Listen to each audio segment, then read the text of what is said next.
Hi, Profe Loco here. Let's answer a question.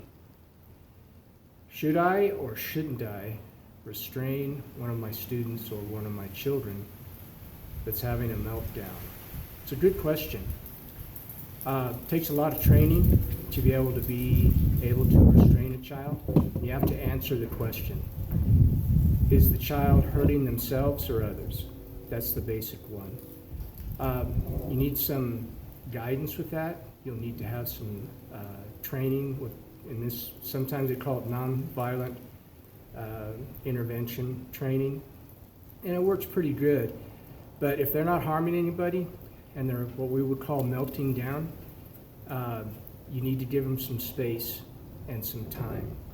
A meltdown happens usually with my students with autism, who through a series of emotional experiences, it's called a confederacy of the senses, where you've got sight, sound, taste, touch, that are almost like a fire hose.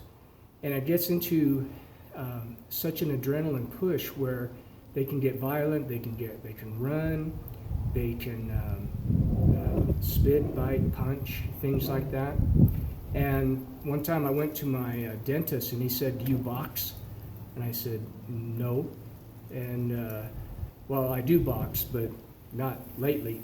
And he said, "Well, you've got boxer's fractures all the way on your molars."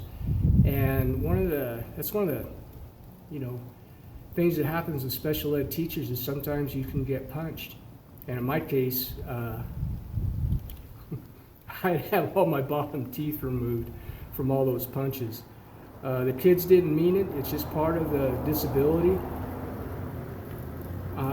But how can you make it diminish? First of all, you gotta give them space, you gotta give them time.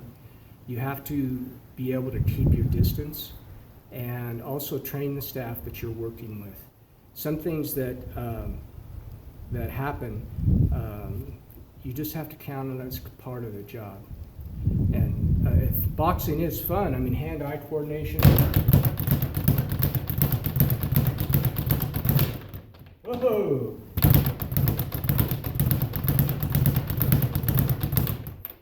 This is what you see in the Three Stooges.